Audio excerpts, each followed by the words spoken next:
What's up guys, welcome back to another video. In this video, I'll be showing you how to fix Minecraft error code D-0010 couldn't access marketplace. So if you're having this problem here with your Minecraft game or with Minecraft here, well there are a few things here that you need to understand.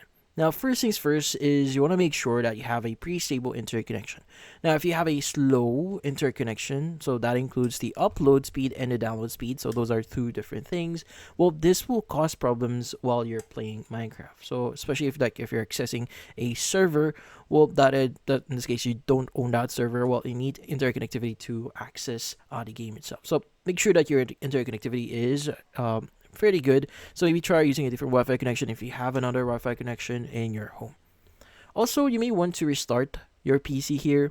So sometimes there might be some glitches or bugs with Windows. So especially if you're using like Windows 11 as of right now, especially you want to go and just restart your PC and see if that actually helps.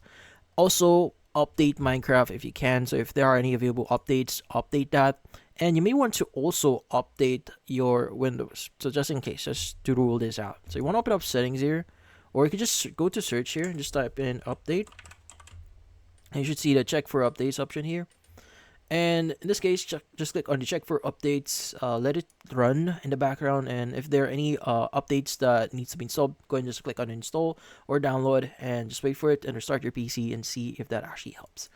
Now, also, sometimes the problem itself might be from the servers or Minecraft servers out there. So, for example, I would suggest you to check for Minecraft status here. So, look for or type in Minecraft status, look for Minecraft server status here, open it up.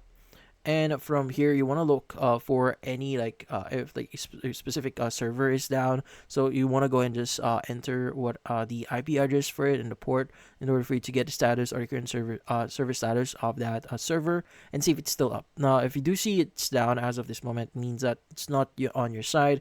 You just need to wait for the server or in this case for them to actually check if the servers are or for the servers to go online again. So depending on who's hosting it, so you may want to reach out support if you have, or you're basically running servers third party. But yeah, so if you found this video helpful, don't forget to leave a like or maybe subscribe to our channel. Thank you for watching.